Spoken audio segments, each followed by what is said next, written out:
nerveuse dans tout ça en plus. Ah, je ne peux pas t'aider, je suis désolée parce que Ouais, c'est pas je ne grave. suis pas mieux. Ok.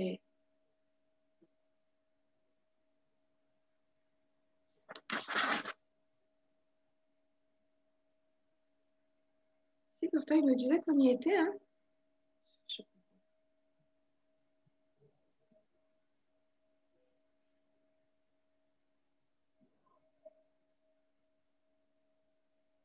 Ok, donc, ah, bon, on y est, voilà. Cécile Bergel est en direct, c'est bon. Parfait. Ok.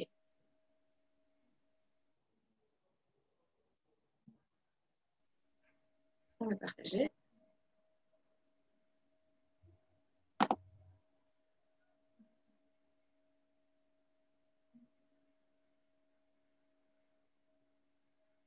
Il prend son temps, comme d'habitude, mais ça va venir. On est en direct, là, sur mon mur. Mais je crois que les dames nous attendent sur le groupe. Si le groupe veut bien s'ouvrir.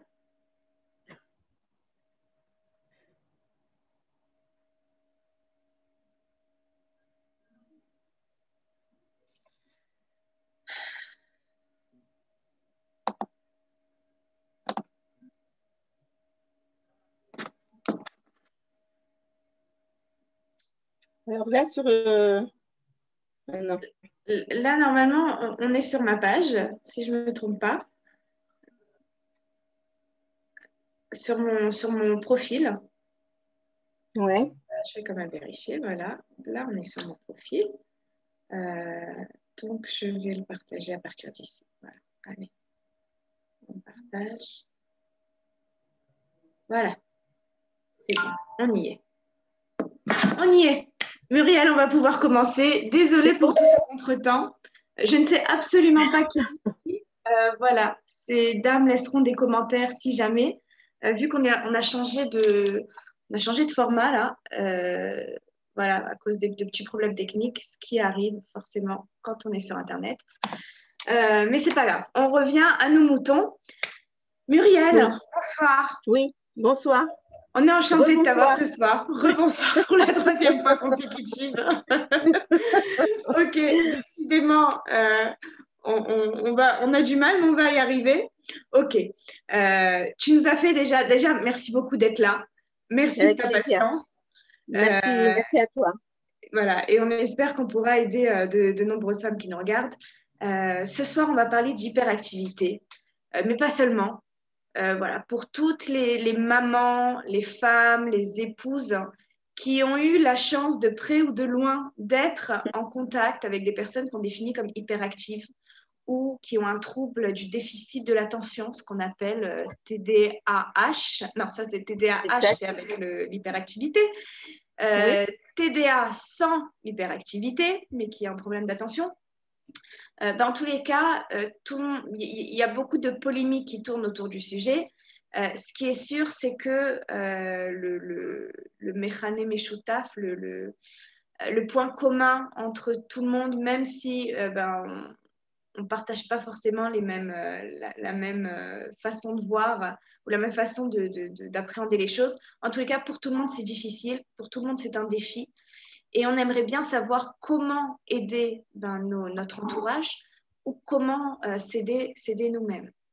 Donc, je te présente déjà, tu es coach familial, euh,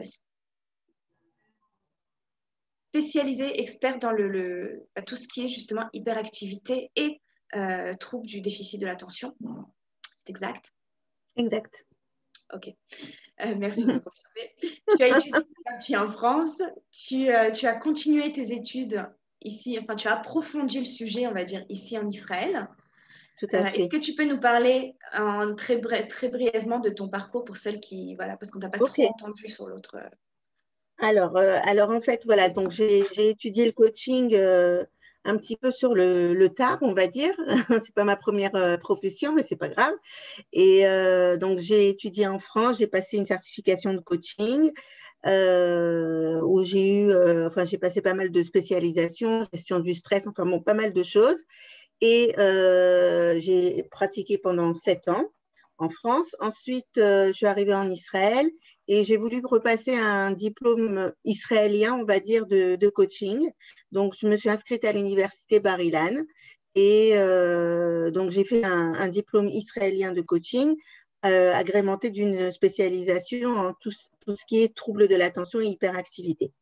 Voilà, donc ça m'a apporté énormément d'outils pour le coaching en général, pour le coaching familial, mais en plus de ça, le fait de découvrir d'autres outils pour tout ce qui est hyperactivité et troubles de l'attention, ça a apporté énormément de plus à ma pratique. Voilà. Ok. Bah, ça nous intéresse de savoir comment tu es venue à ça, justement, pourquoi tu t'es spécialisée là-dedans, justement. En général, on n'y arrive jamais par hasard, mais peut-être qu'on Non. y viendra voilà, par la suite. On est curieux de savoir exactement. En fait, je voulais utiliser justement cette raison pour imager exactement ce que c'est que le trouble de l'attention et l'hyperactivité. Donc, ce que je disais enfin, on va le redire, je pense, hein, c'est ça. Donc, comment on peut définir en fait les troubles de l'attention et l'hyperactivité, Qu'est-ce que le c'est que TDAH. l'hyperactivité? Parce qu'il y a Voilà, il y a beaucoup de notions, on entend, que ce soit du voilà. prof, que ce soit des médias, mais on ne sait pas exactement ce que c'est. Alors, Est-ce que tu veux nous expliquer? pour résumer tout ça, on va dire, on va séparer deux choses. Ce qu'on voit de l'extérieur d'un trouble de l'attention et qu'est-ce qui se passe vraiment à l'intérieur d'un individu qui a un trouble de l'attention. Donc, de l'extérieur, qu'est-ce qu'on voit? On voit une personne qui est souvent agitée, qui est distraite, qui n'a pas de patience, qui oublie les choses, qui ne se concentre pas, qui coupe la parole sans arrêt. Voilà, en gros, qui est des fois très impulsive, très énervé, très agressive aussi, ça peut arriver aussi. Donc ça, c'est ce qu'on voit de l'extérieur. L'être Euh, insupportable pour la personne qui a voilà, tendance à parce être que tout en par fait, terre ou voilà, voilà, ou qui a c'est besoin que les toujours, choses soient. voilà, ça part toujours dans tous les sens. Il n'y a pas tellement de cadre. Et aussi, surtout, ce qu'on peut dire aussi, c'est qu'une personne qui a des troubles de l'attention comme ça ou qui a de l'hyperactivité, pour résumer, on va dire TDAH, comme ça va être plus rapide, ben, elle a du mal à se mettre en action. Ça veut dire qu'on va lui demander quelque chose, ça ne va pas se faire tout de suite, quoi. Donc, des fois, ça énerve un peu l'entourage. Donc, ça, c'est ce qu'on voit de l'extérieur. Maintenant, qu'est-ce qui se passe vraiment à l'intérieur? Donc, à l'intérieur de cet individu-là, il faut déjà comprendre que c'est quelque chose de physiologique. Ça veut dire que ce n'est pas un trait de caractère, c'est vraiment quelque chose qui est interne à l'organisme et c'est le principe en fait de connexion entre les neurones. Et ces connexions entre les neurones se font par deux hormones, la dopamine et la noradrénaline, qui sont deux hormones de ce qu'on Laquelle? appelle C'est laquelle la deuxième? Comment elle s'appelle? la noradrénaline. Ok, c'est pas l'adrénaline, c'est la noradrénaline. Noradrénaline. L'adrénaline, ça donne beaucoup d'énergie. La noradrénaline, c'est justement celle qui permet la connexion entre les neurones. D'accord. De Et faire véhiculer justement, les informations en fait. Enfin, exactement. Maintenant, ce qui se passe pour des personnes qui sont TDAH, c'est qu'il y a un déficit de ces deux hormones. Et ce qui va expliquer aussi le principe de la recherche en permanence de l'individu TDAH, de la satisfaction et du plaisir. Et qu'est-ce que ça veut dire? Ça veut dire que des personnes qui ont un TDAH, si elles n'éprouvent pas de plaisir ou de satisfaction par rapport à l'activité qu'elles font, elles vont s'en désintéresser enfin, faire comme un break et ne plus du tout, enfin, laisser tomber la chose. Ce qui explique souvent quand les parents m'appellent pour me dire, voilà, je ne comprends pas pourquoi on dit qu'il a un TDAH, parce que mon fils ou ma fille, elle n'écoute pas du tout en cours, mais par contre, elle peut rester des heures et des heures en train de jouer à la poupée ou de faire des Legos. ok. Voilà, c'est ce qui D'accord. Donc ça explique prête à le confusion en fait. principe. C'est-à-dire que Voilà, ça veut dire on a tendance à expliquer, voilà, pour résumer un peu, on a tendance à expliquer ça par un manque de concentration, mais on s'aperçoit qu'il y a des fois où l'enfant arrive tout à fait à se concentrer quand c'est sur un jeu, voilà, alors, quelque chose de plus ludique. voilà, justement, en fait, c'est quoi? C'est pas un manque de concentration, c'est un trouble de la concentration. Ce qui est deux choses différentes. C'est pas un problème c'est pas parce qu'il y a pas de manque de concentration. Il y a de la concentration, mais cette concentration, elle est orientée. Si c'est une source de plaisir, à ce moment-là, l'enfant ou l'adulte va faire les choses correctement. S'il n'y a pas de source de plaisir, eh ben, il va y avoir une cessation d'activité totale. Voilà, c'est Ok. très simple. Voilà. D'accord, Maintenant, bah déjà, pour vous imager ça, ça vient un peu mettre les idées en place. Donc, c'est voilà. Alors, pour vous illustrer ça, je vais vous raconter un petit peu ma propre expérience, en fait. Et pour répondre à ta question, Cécile, tout à l'heure, pourquoi je suis venue au trouble à ces études-là, en fait, voilà, moi, je suis mariée, ça fait 24 ans. On a fêté nos 24 ans de mariage hier, justement, avec mon belle date. mari. Et merci. Et puis, au début du mariage, je lui demandais plein de choses. Je lui expliquais plein de choses. Je lui demandais de faire des choses, des petits travaux à la maison, etc., etc. Et ça prenait des proportions énormes. Ça veut dire que je devais lui répéter 10 fois les mêmes choses. Je devais à chaque fois lui redire parce que j'avais l'impression qu'il oubliait, j'avais l'impression qu'il ne voulait pas faire, etc., etc. Et ça a duré pendant un bon moment. Bon, après, entre-temps, j'ai quand même étudié le coaching, donc j'ai amélioré ma façon de communiquer, mais je peux vous dire que ça a été des sources de conflits pendant les débuts. C'est Et ça. puis finalement, quand j'ai étudié le coaching à Barilan, où on a étudié vraiment les troubles de l'attention, la prof nous expliquait quels étaient les symptômes. Et puis au bout d'un Et moment, là, je tu me as suis dit, dit, oups. mais elle connaît mon mari, cette dame, parce que c'est pas possible. Elle est en train vraiment de décrire mon mari. Et en fait, à ce moment-là, j'ai compris qu'il ne faisait pas exprès et que c'était vraiment quelque chose qui était vraiment physiologique et que c'était vraiment, voilà, il ne faisait pas exprès et qu'il fallait prendre les choses autrement et appréhender justement ces choses-là et ma façon de vivre avec lui, ma façon de communiquer avec lui et de réagir par rapport à lui d'une autre manière. Voilà, donc Je crois que c'est un peu la cause de la profonde souffrance, en fait, exactement. des personnes qui peuvent voilà, souffrir de ce trouble. Et ça fait, L'incompréhension de ouais, l'entourage par rapport à eux. ça fait souffrir aussi bien les personnes qui ont ce trouble que les personnes extérieures et les personnes qui entourent ces individus parce que il y a vraiment Surtout quand ils ne comprennent pas.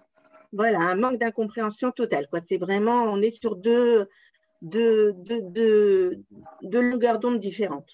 Ah, pour la Voilà. petite histoire, j'avais mon fils aussi qui avait été comme ça, qui avait été diagnostiqué avec le trouble de l'attention.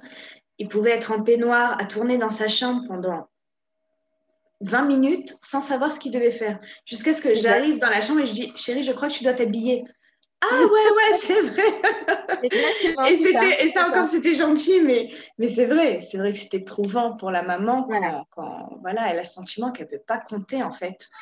Je crois qu'il y a beaucoup de ça, qu'elle ne peut pas compter ni sur l'enfant, ni sur le mari, si c'est le mari qui est en…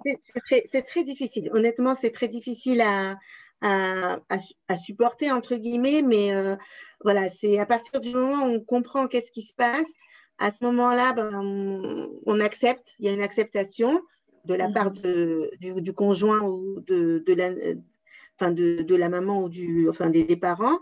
Et puis, on modifie un peu les comportements, on modifie la façon de communiquer pour obtenir un résultat optimal pour arriver enfin à être à peu près sur la même longueur d'onde.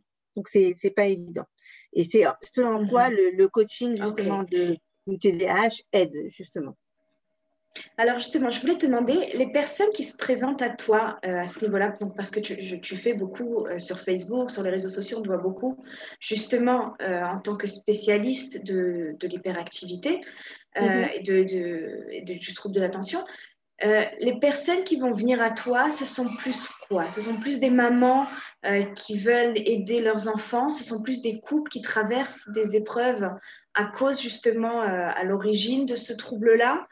C'est un peu diversifié. Je vais te dire honnêtement, c'est très diversifié. Et puis, des fois, en fait, quelle que soit la personne qui va s'adresser à moi, on arrive finalement à toujours la même plainte, on va dire, c'est qu'il y a un trouble familial, on va dire. En gros, c'est ça, c'est un trouble familial. Ça veut dire que ce soit un enfant qui soit TDAH, ça va provoquer des difficultés de vie, on va dire, de communication au sein de la famille entière. pas juste au niveau du parent avec son enfant, mais vraiment au sein de la famille entière, parce que les parents ont du mal à communiquer avec l'enfant, l'enfant provoque des difficultés au sein de la communication de la famille, mais ça provoque aussi au sein du couple des mésententes parce que l'un et l'autre des conjoints n'est pas d'accord avec la façon d'appréhender ce trouble chez l'enfant. Quand c'est un couple enfin, un des conjoints qui a un TDAH, bah, l'autre personne ne le comprend pas. Et puis les enfants se plaignent du papa ou de la maman qui est hyperactive ou qui a des troubles de l'attention parce que on ne peut pas compter sur elle, comme tu as dit. Qu'est-ce qui se passe dans ces familles en tant que symptômes? Tu nous as donné quelques idées, mais j'aurais bien aimé savoir, peut-être qu'il y a justement des femmes qui nous écoutent là et puis que ça interpelle. Qu'est-ce qui se passe dans un couple lorsque quels peuvent être les problèmes? Quels sont les problèmes que toi tu rencontres? Quels sont les conflits que toi tu rencontres dans le couple quand justement l'un des deux conjoints est hyperactif ou alors que l'enfant est hyperactif? Alors, c'est assez différencié entre si c'est un couple qui a des difficultés ou si c'est un enfant qui a des difficultés. Quand c'est un couple, c'est souvent des problèmes de communication. Ça veut dire que souvent, le conjoint qui n'est pas TDAH va se plaindre de la façon agressive, de la façon impatiente du conjoint TDAH, de s'exprimer. D'être des fois un peu, comment dire, oui, je suis là. d'être un peu des fois un peu violent au niveau de sa façon de communiquer. Colérique, impatient, Voilà, colérique, impulsif. Ouais, et très dur dans sa façon de parler, mais aussi pourquoi? Parce que cette personne-là, elle est incomprise aussi. Donc, du coup, ça génère un peu d'agressivité. Quand c'est un enfant qui est TDAH, dans ces cas-là, la maman, souvent c'est la maman qui appelle, elle me dit écoutez, je suis très inquiète parce que mon fils en classe, je reçois beaucoup de plaintes de la maîtresse. Elle me dit qu'il est insupportable, j'arrive pas à travailler, enfin, il a des difficultés au niveau de l'école. Moi-même, j'ai du mal à me faire écouter par lui. Il embête ses frères et sœurs. Voilà. Voilà, c'est surtout, je pense qu'il y a beaucoup de problèmes de communication, que ce soit chez l'adulte ou que ce soit chez l'enfant. Ça provoque des troubles de la communication au niveau de la cellule familiale. Et donc du comportement. Et du comportement et des émotions surtout, parce que ce qui va se passer ensuite, c'est qu'il y a beaucoup de perte de confiance en soi, d'estime de soi, de la colère, de la sensibilité. Voilà, donc c'est beaucoup ça qui rejaillit souvent dans les discussions, que ce soit chez les adultes ou chez les enfants. Enfin, c'est au sein de la cellule familiale, on parle souvent, pardon, comme s'il y avait un tsunami qui passe, quoi. Je veux dire, mais un tsunami qui passe lentement parce que c'est redondant, c'est répétitif tout le temps. Donc, c'est vraiment quelque chose, c'est un mal-être familial, vraiment. Ok. Et donc, comment déjà on peut savoir ce que c'est? Comment Alors, ok, mon conjoint est très, très agressif, il est très désorganisé, mais encore, ça ne suffit pas encore pour dire il est hyperactif ou alors il a un trouble de l'attention. Alors, c'est sûr qu'en général, ce sont des symptômes qui se répètent de façon, qui se répètent tout le temps. En général, on dit que les symptômes, ils doivent être vérifiés aussi bien à la maison qu'à l'extérieur, que ce soit à l'école ou sur le lieu de travail. Donc, ce sont des symptômes qui sont permanents, on va dire, et qui se vérifient sur au moins 3 mois. D'accord? Alors, on a parlé des symptômes tout à l'heure principalement, c'est cette histoire de couper la parole, d'être impatient, de ne pas être concentré tout le temps, d'oublier les choses, d'être désorganisé, d'avoir beaucoup d'émotivité, de sensibilité, voilà, principalement. Après, bon, il y a toute une liste de symptômes. C'est ça, j'ai envie de dire que quelquefois, c'est un peu monsieur, madame, tout le monde, donc c'est difficile de savoir combien de symptômes il faut en fait. il faut, À partir de quand on au commence minimum, à voilà. s'inquiéter? Donc, on a tous, qu'on soit TDAH ou pas, on a tous à peu près tous au moins un ou deux symptômes d'un profil TDAH. Maintenant, pour être vraiment considéré comme TDAH, il faut avoir au moins 6 symptômes d'une liste de, je crois qu'il y en a 49 en tout. Voilà, donc il faut vraiment, on peut faire un test, un questionnaire, on fait même des phronèmes, donc des examens, pour vraiment déterminer l'existence d'un vrai TDAH.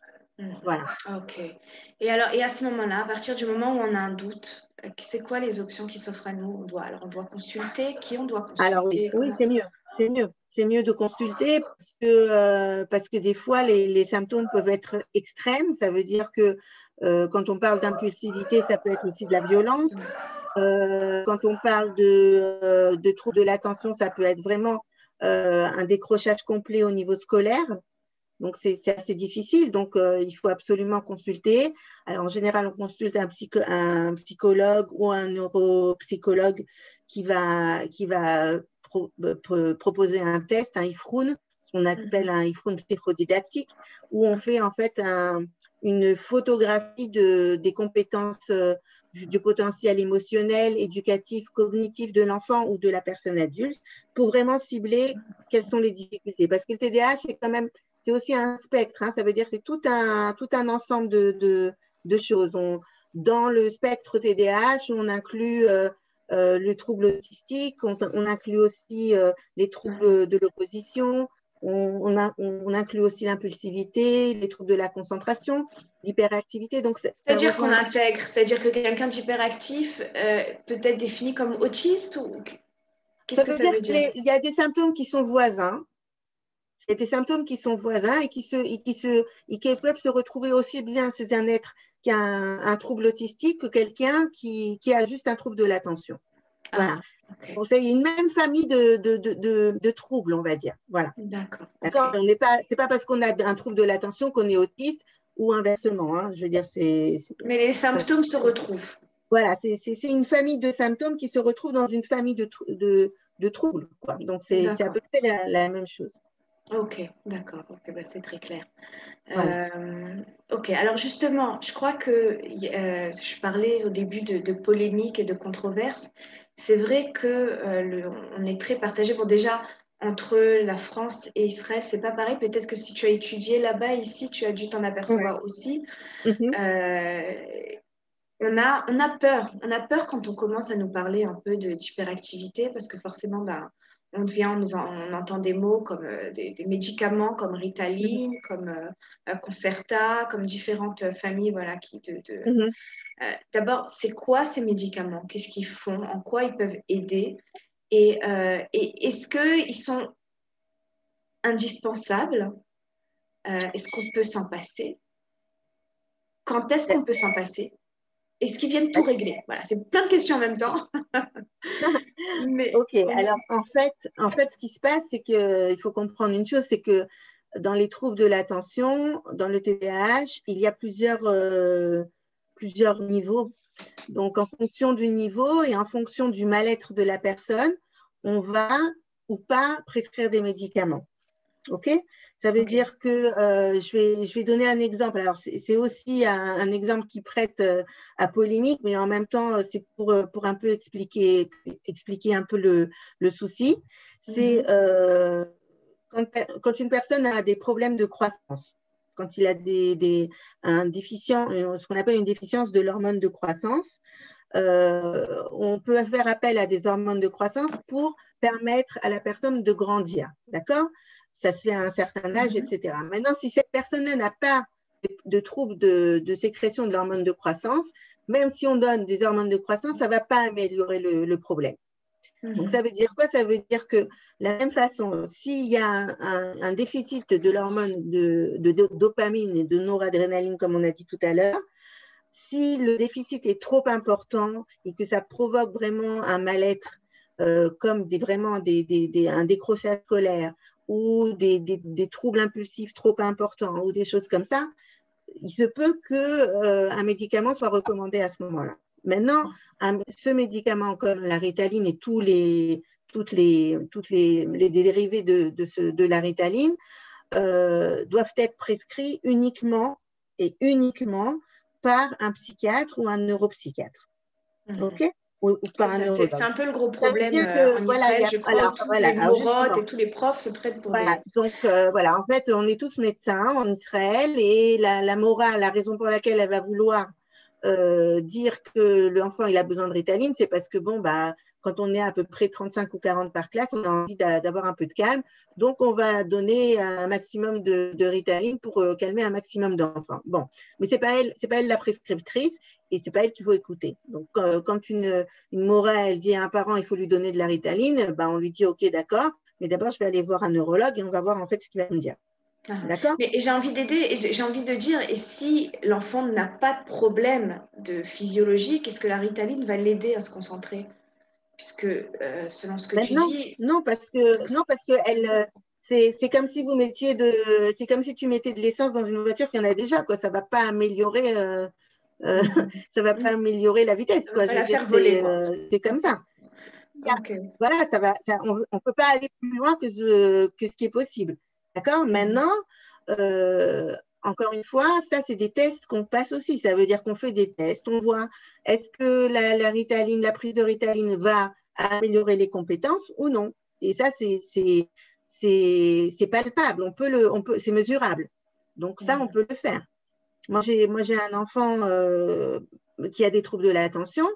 On a essayé la Ritaline aussi. On s'est dit, bah, on va essayer pour voir si ça marche. Mais honnêtement, ça ne lui donnait pas d'effet supplémentaire. Donc, on a arrêté parce que ce n'était pas nécessaire. Voilà, donc c'est quelque chose qui s'étudie, ce n'est pas quelque chose qu'on donne obligatoirement. Et nous, en tant que parents, quand on a des enfants qui ont un TDAH, c'est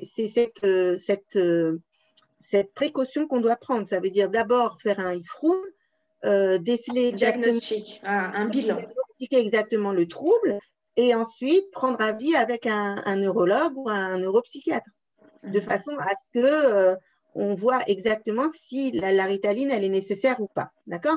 Encore une fois, il y a d'autres façons d'accompagner un TDAH avant de pouvoir de mettre en place la prise de médicaments. Ça peut être un coaching, justement, je vous parle de ça parce que c'est ce que je connais le mieux, évidemment, mais je vais dire un coaching pour gérer, pour modifier certains comportements, pour mettre en place… C'est justement ce que j'allais te demander. Enfin, j'ai commencé à te demander juste avant. Tu nous parlais beaucoup de choses qui ressemblent à des traits de caractère, de désorganisation, d'impulsivité, de colère et en fait de troubles du comportement. En admettant que la Ritaline aide à, si je comprends bien, à mieux faire véhiculer les informations dans le cerveau, est-ce qu'elle aide également au niveau comportemental ou alors est-ce que c'est seulement au niveau de l'apprentissage? Ça va agir au niveau de la concentration, ça va agir au niveau de l'impulsivité, donc de ces choses-là qui sont vraiment physiologiques. Maintenant, toutes les habitudes mauvaises, on va dire, qui ont été prises avant la prise de Ritaline ou avant le fait qu'on ait détecté ce trouble de l'attention, ça, c'est des modifications à apporter par un accompagnement ou cognitif ou comportemental. D'accord. Donc, ça veut dire que c'est de nouvelles habitudes à prendre, une communication à améliorer, avec des prises de conscience, ce qu'on appelle un coaching. En gros, c'est un coaching, c'est-à-dire qu'on va travailler sur différents domaines, sur l'individu, sur l'enfant ou sur la famille souvent, ou alors avec les parents. Et pour chaque domaine, on va voir les choses qui sont à améliorer et on va travailler en fonction, on va amener des outils de façon à ce qu'il y ait une amélioration dans chaque domaine. Et au fur et à mesure, en fait, c'est comme si on prenait une pelote de laine et on tirait un fil et puis ça démêlait au fur et à mesure toute la pelote de laine. En gros, c'est ça. C'est-à-dire qu'on commence par un domaine et au fur et à mesure, chaque amélioration va amener un bien-être et un mieux-être, on va dire, chez l'individu qui a ce TDAH. Ok, d'accord. Et ça, c'est ce qu'on fait en fait en séance de coaching. C'est comme ça que tu procèdes. Exactement. C'est-à-dire que les gens viennent. Alors, les gens viennent peut-être parce qu'ils savent qu'ils sont hyperactifs ou qu'ils ne savent pas ou qu'ils s'en doutent ou qu'en tous les cas, ils ont quelqu'un dans leur entourage ou peut-être même pas. Ils viennent juste pour du coaching. Et puis toi, tu vas peut-être déceler que oui, il y a un problème comme ça. Bon, et alors, à ce moment-là… Oui, c'est en fonction de la demande de la personne, hein. Je veux dire, on ne peut pas coacher quelqu'un sur, je ne sais pas moi, sur un problème de retard si ça ne le dérange pas et si ça ne dérange personne autour. Je veux dire, on ne va Mhm, pas soulever des problèmes qui n'existent pas pour la personne. Maintenant, mhm, si elle a la volonté de modifier et d'améliorer ses comportements aussi, au niveau de son organisation du temps, par exemple, au niveau de la gestion de ses émotions, ben, on va travailler ensemble dessus. Voilà, maintenant, ok. en ce qui concerne la différence de travail entre un adulte et un enfant, c'est que souvent pour l'enfant, on va travailler beaucoup avec les parents par rapport au cadre éducatif, parce que c'est aussi important. Mhm, Parce que le cadre éducatif, c'est pas que ça va soigner le TDAH, mais ça va être une pierre supplémentaire pour, euh, pour gérer un peu mieux ce trouble de l'attention. Voilà. mhm. Donc, c'est D'accord. important de travailler beaucoup avec les parents. Moi, je travaille, j'ai pas de chemin, j'ai pas de méthode précise. Ça veut dire qu'en fonction de la demande, en fonction de la possibilité, de la capacité de chacun des membres de la famille, eh ben, on va travailler plus sur un membre de la famille ou sur les parents ou sur toute la famille ensemble, avec des séances alternées ensemble, en groupe ou en individuel. Ça, c'est Mhm, en fonction des demandes de chacun. Donc, c'est assez mhm. souple, hein, je D'accord. veux dire, c'est pas quelque chose de rigide. D'accord. En hébreu, on dit Medaz ou à Koar, l'information, en fait, c'est déjà une force. Je suppose que quand je Exactement. travaille avec les parents, le simple fait déjà de leur expliquer ce qui se passe chez l'enfant, je pense que déjà, ça doit créer un grand soulagement et être bénéfique Bah, justement à la communication, à en fait, favoriser un peu tout ça. ça crée un silence au téléphone, en fait, ce qui se passe. C'est-à-dire que la personne, enfin la maman, par exemple, qui m'appelle et qui me dit j'en peux plus, je suis fatiguée, il est insupportable, etc., etc., etc. Bon, j'entends bien et je comprends très bien, mais en même temps, j'explique vraiment ce qui se passe à l'intérieur de son enfant. Et à ce moment-là, bah, il y a comme un blanc. Et ah, ok, d'accord. Donc, j'ai compris ce que c'est. Alors maintenant, qu'est-ce que je peux faire et comment je peux faire? Est-ce que vous pouvez m'aider à le comprendre? Est-ce que vous pouvez m'aider à agir avec lui autrement? Est-ce que vous pouvez m'aider à l'aider, à vivre avec ça? Et ainsi de suite. Donc, c'est une prise de conscience. Ce coaching-là, il commence toujours par une prise de conscience de ce qu'est vraiment le TDAH, vraiment une compréhension de ce trouble pour pouvoir ensuite partir sur des bonnes bases et pour pouvoir avancer. Voilà, c'est hyper important. D'accord. Alors, tu nous parlais tout à l'heure d'hormones du plaisir. Mhm, Alors, c'est il manque en fait de l'hormone du plaisir. Donc, la personne va avoir tendance à aller chercher à outrance peut-être du plaisir. exact. Comment ça se traduit peut-être dans les problèmes de couple ou dans les problèmes avec les enfants dans les problèmes chez les difficultés qu'on peut rencontrer chez les adolescents qui sont justement hyperactifs. Euh, Alors, ça se manifeste de plusieurs façons. Alors, on va commencer par le couple. Le couple, la recherche de plaisir. Alors, faut dire, s'il y a beaucoup de mamans, on va rassurer les mamans et les femmes. Il y a plus de cas de TDAH chez un homme que chez les femmes, enfin chez les hommes que chez les femmes. ok. Euh, Légèrement, mais il y en a plus en tout cas. C'est vrai que chez un homme qui a un TDAH, souvent, c'est un homme qui est assez demandeur pour des relations physiques. Donc, souvent, les femmes se plaignent un peu trop de l'insistance du Oula, ça mari. a coupé. Ah, Ça a alors, vas-y, coupé. c'est Ah, un peu ok. gênant comme sujet. Alors, donc, Ça a coupé au mauvais moment. donc, je disais qu'au sein d'un couple, souvent, la femme appelle pour se plaindre du TDAH de son mari. Et comment elle illustre, c'est souvent que le mari soit coupe beaucoup la Très parole et assez demandeur. agressif, mais très demandeur aussi au Mhm. niveau des relations physiques. Et des fois, la C'est femme, elle en a éprouvant, ouais. un peu marre. Elle en a un peu marre. Donc voilà, Ok. pourquoi? Parce que bah, le mari, ça lui donne une source de satisfaction et c'est cette Ah, et donc recherche de plaisir qui est importante. il vient Voilà, combler ce exactement, manque de cette façon-là. Ok, exactement. d'accord. Bah, Alors c'est bon à savoir. ça, c'est les adultes. Maintenant, chez les enfants ou chez les adolescents plus, après, on peut arriver dans des dérives un petit peu plus difficiles. Ça peut être aussi comment on dit, une dépendance soit à la cigarette, soit à l'alcool, soit à des drogues douces ou plus dures. Bon, ça, c'est des cas extrêmes. Mais bon, voilà, ou aussi à des jeux vidéo, des choses comme ça. Ça veut dire que la personne va aller chercher des sources de plaisir en Quelque permanence. chose qui va Alors, venir lui stimuler, voilà, en fait, voilà, de stimuler cette ce adrénaline besoin.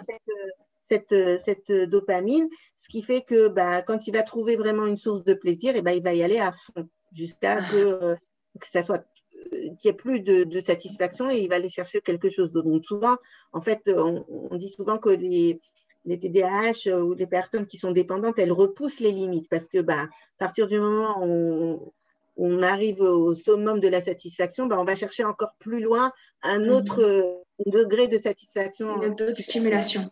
Donc, ça n'a pas de limite. Donc, après, voilà, on arrive des fois à des choses un petit peu extrêmes. Alors, c'est intéressant. Est-ce qu'on peut dire, est-ce qu'il est prouvé peut-être que les enfants hyperactifs ou qui ont un trouble de l'attention, qui ne sont pas traités ou qui ne sont pas coachés ou qu'on n'accompagne pas, ont plus de chances de faire partie de cette tranche-là de ce qu'on appelle Noir Bessikoun, des enfants qui sont, alors je ne sais pas comment traduire exactement Noir Bessikoun, Un risque, une des enfants à jeunesse, risque, des voilà, risques, des ouais, adolescents ouais. à risque, dans le risque de tomber justement dans du vandalisme ou de la drogue ou des choses Alors, de rencontrer dans oui, l'adolescence. ça veut dire que on va prendre le sujet à l'envers, on va dire que toutes les personnes à risque n'ont pas obligatoirement un TDAH. Maintenant, un TDAH qui n'a pas été pris à temps, ou encore une fois, ça dépend du degré de TDAH. Il y a des gens qui ont un TDAH toute leur vie très léger. Bon, ça ne va jamais en faire des délinquants, ni des meurtriers, ni quoi que ce soit. Donc, voilà, faut On se relativiser. calme. Voilà, on se calme largement. C'est la majorité des gens en général. Et maintenant, des enfants qui ont des troubles d'impulsivité ou d'opposition et qui ne sont pas accompagnés, ils vont rechercher justement cette satisfaction ou ce cadre qui va les gérer ailleurs. D'accord? Donc, ils vont repousser, c'est le principe de la recherche de limites. Déjà, en temps normal, je veux dire, un enfant qui n'a pas de limite au niveau de son éducation, on dit, c'est pas qu'on dit, c'est vérifié que c'est un enfant souvent angoissé parce qu'il n'est pas guidé, il ne sait pas ce qui est le bien, ce qui est le mal et ça lui provoque des Je veux dire des angoisses. enfants à qui on ne met pas de limite. Oui, à qui on ne met pas de limite, ce sont Les des enfants parents, angoissés. les parents sont trop laxistes ou que voilà. Exactement, exactement. Donc ça leur donne pas de cadre éducatif et du coup ils sont angoissés parce qu'ils se retrouvent devant des choix à faire qui ne sont pas de leur ressort. Et ils n'ont pas les outils pour agir, donc du coup ça sécrète de l'angoisse. Donc maintenant des enfants qui sont TDAH mais qui ont un trouble d'impulsivité ou un trouble d'opposition, et qui ne sont pas cadrés ou qui ne sont pas accompagnés, ils vont rechercher les limites ailleurs. Et des fois, les limites ailleurs, elles ne sont pas super recommandables, on va dire. Donc, ça peut être soit de la délinquance, soit des choses comme ça. Et comment ils vont s'arrêter là-dedans? Malheureusement, dans des cas où ils vont être arrêtés ou ils vont mourir. Voilà, c'est des cas comme ça peut arriver. Mais ça, encore une fois, c'est vraiment des extrêmes. Ok, je ne veux pas semer la panique. Dans tous les cas, plus tôt on prend le taureau par les cornes et on s'en occupe, et mieux ce Maintenant, sera pour tout le monde. Par contre, ce que je voulais préciser aussi, c'est que c'est pour mettre en silence une rumeur aussi, c'est que souvent on dit oui, je ne veux pas lui donner de la Ritaline parce qu'après, ça va être comme un drogué, il ne va plus pouvoir se passer de la Ritaline. Alors au contraire, c'est l'inverse qui se passe. La Ritaline, elle va permettre de satisfaire son manque de dopamine et de noradrénaline. Donc, du coup, De l'aider en fait à trouver. Voilà. à trouver ses de l'aider limites et à à pouvoir trouver se du gérer. plaisir, voilà, Voilà, d'accord, et à trouver mais du de plaisir façon peut-être dans les choses, saine. dans Voilà. l'apprentissage ou dans… Alors que s'il n'a pas cette, quand il en a vraiment besoin, encore une fois, s'il n'a pas cette mesure-là et cette dose de satisfaction, eh ben, il va la chercher ailleurs. Et là, après, il peut être dépendant de choses beaucoup plus fortes. Et il faut savoir une chose, c'est que même la Ritaline, au fur et à mesure de l'avancée en âge de l'enfant, il peut, en général, un enfant à l'âge de 18 ans, 19 ans, il va dire c'est bon, j'ai plus besoin de Ritaline. Alors c'est ça ce que j'allais te demander. Est-ce que justement les symptômes disparaissent au bout d'un moment après la prise de la Ritaline ou alors c'est quelque chose qui nous poursuit toute notre vie en fait?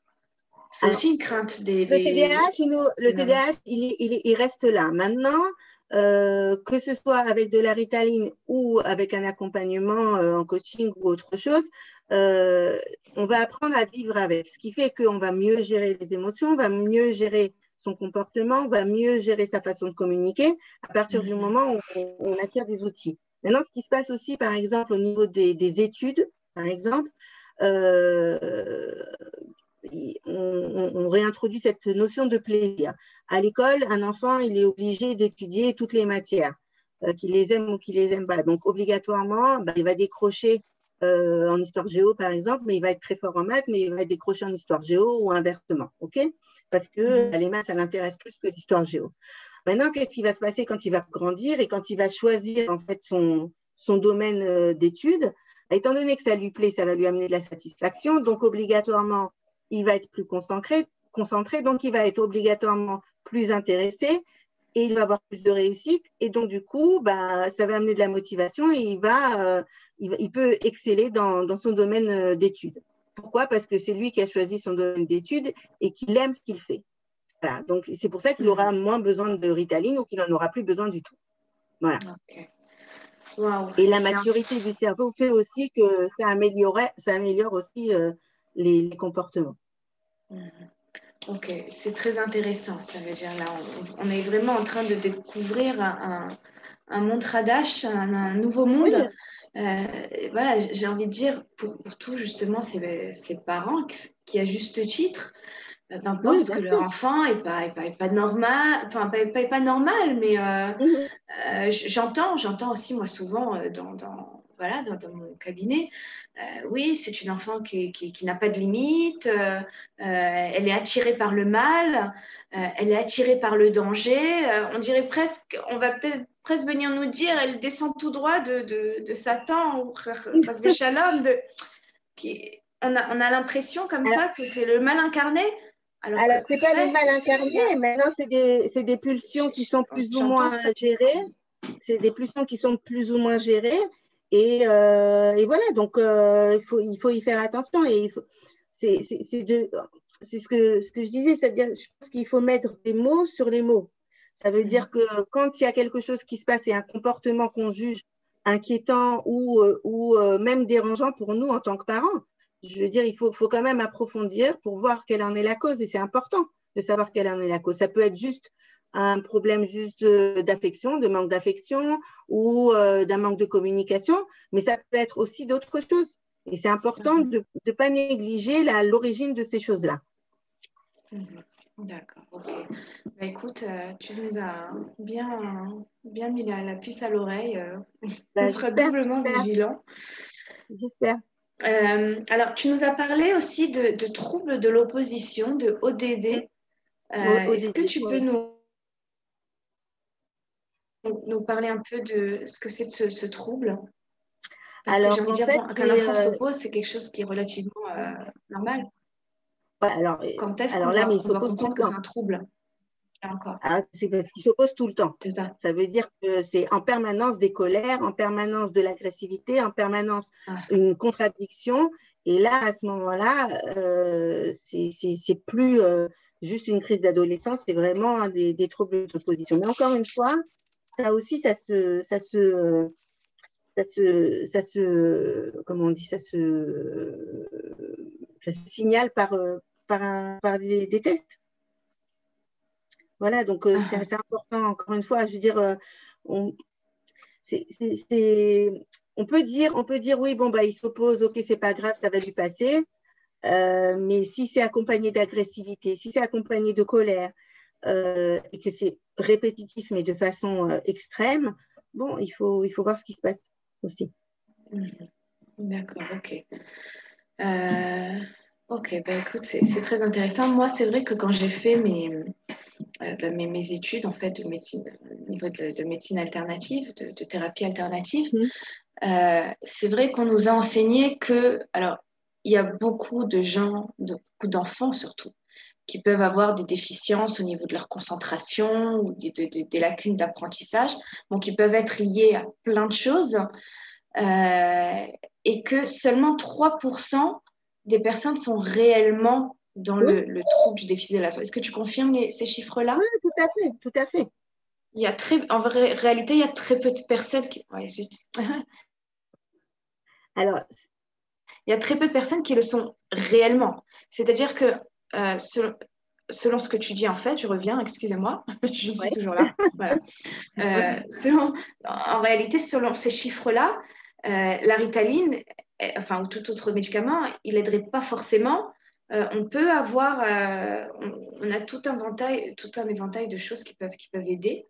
Alors, tout il y à a quoi? fait. Il y a le coaching, il y a les Oui, méthodes après, naturelles aussi, voilà, exact. Il y a peut-être le l'alimentation, il y a neurofeedback, il y a plein de choses. Bon, après, l'alimentation. chacun son. Moi, personnellement, je suis pas.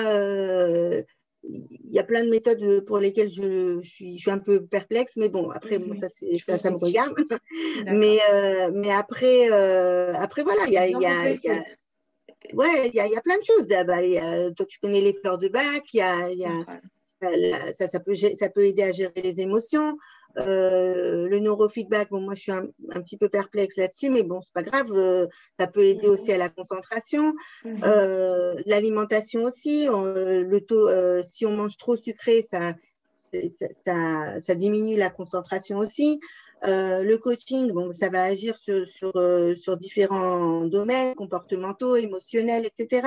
Voilà, il y a plein de façons de faire avant d'arriver obligatoirement au traitement médical, au D'accord. traitement médicamenteux. D'accord? Maintenant, il est des fois nécessaire d'avoir recours à un traitement médicamenteux. Je suis Mhm. pas, je dis pas que les autres méthodes, elles sont imparables et ça va tout résoudre. Il y a des moments où on est obligé de passer par un traitement médicamenteux, mais par contre, le traitement médicamenteux ne fait pas tout. Il y a aussi un accompagnement comportemental qui doit accompagner justement ce médicament. Voilà, donc c'est important d'avoir Les les deux. symptômes, Voilà, ouais. pas les symptômes, Faut mais bien gérer les symptômes de tout ça. voilà, même les effets secondaires. Je veux dire, Mhm. une émotivité plus importante, il faut apprendre à la gérer. Le fait juste que, par exemple, étant donné quand on a des troubles de l'attention, on est souvent dans des échecs scolaires, bah, ça dénote un manque de confiance en soi. Et dans ces cas-là, bah, il faut réapprendre à se faire confiance, réapprendre à avoir une estime de soi. Donc, tout ça, ça se travaille aussi. Donc, Mhm. c'est des choses importantes. Ok. Donc, Bah écoute, tout s'imbrique, en fait. Hein. C'est pas, on ne peut pas c'est dire je ça, prends c'est un ça ou tout, ça. c'est-à-dire c'est comprendre Voilà, qu'on c'est un est, tout. voilà, C'est vraiment ouais. un tout. C'est C'est pas vraiment un seulement tout. physiologique, c'est aussi Voilà. émotionnel, c'est aussi comportemental, Ouais, et évidemment. puis on peut C'est, venir aider de mille et une façons. Je voilà. Et crois on peut, que, comme on dit, Shura Tartona, des dernières lignes, je pense que ce qui est important exactement. de retenir, c'est qu'il ne faut pas passer à côté de quelque chose s'il y a Non, réellement un problème non, physiologique, parce que et ça puis peut être très problématique. voilà. Mais que Et puis encore voilà, une que fois, dans tous les cas, on a d'autres, pas d'autres.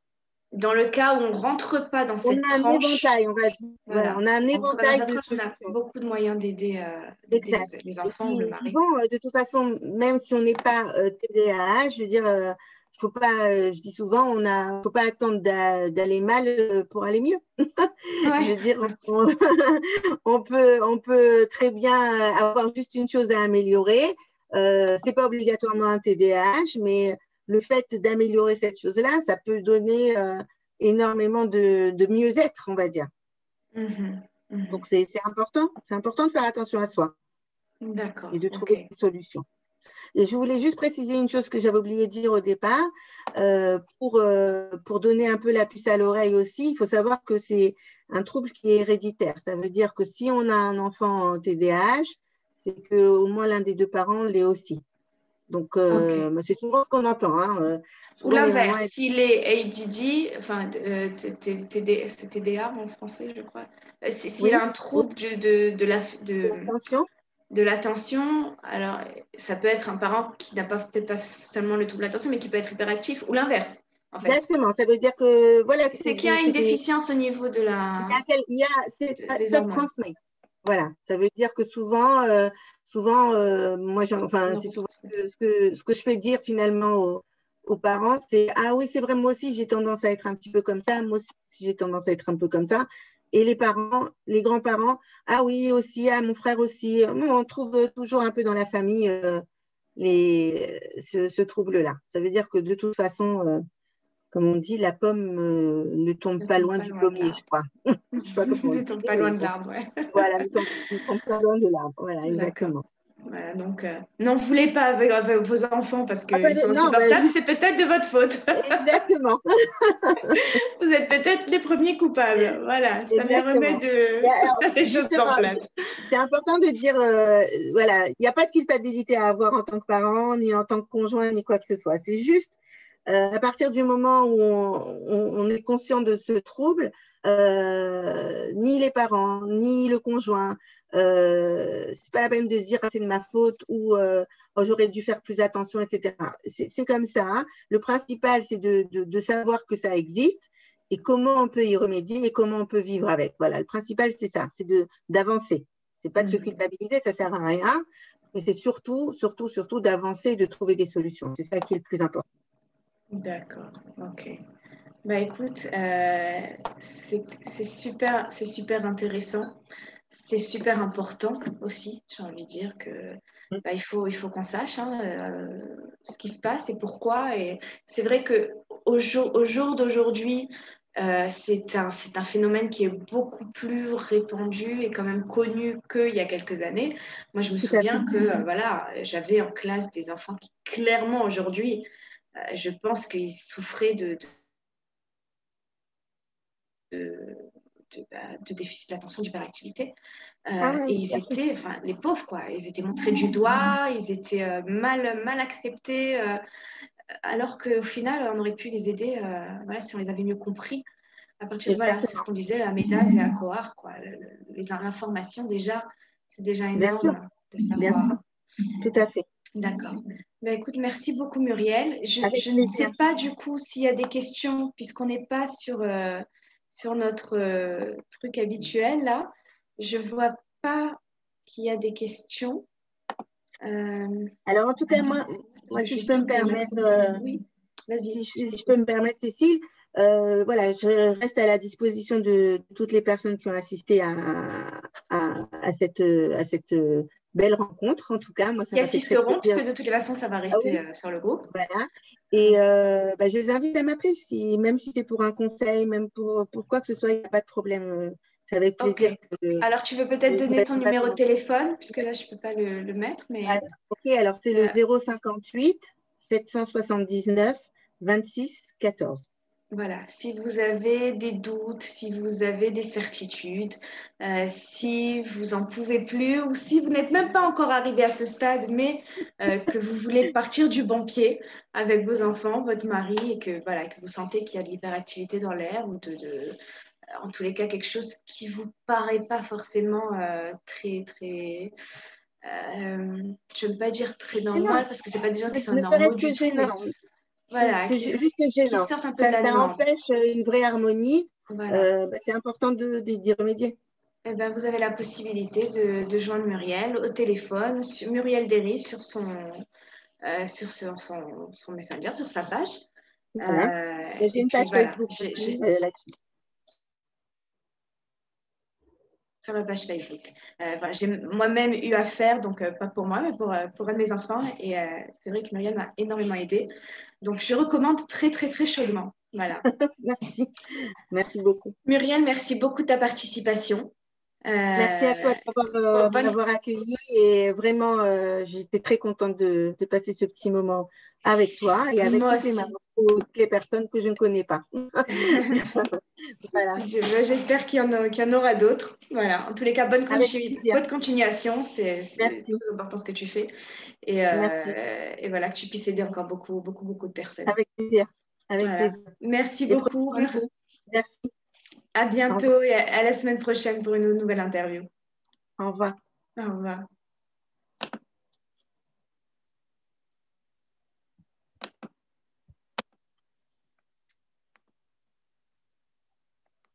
Par contre, je n'arrive pas à sortir du live. Attends, je sais pas ce qu'on fait. J'arrive pas. Il va me le mettre. Ah, voilà. C'est bon.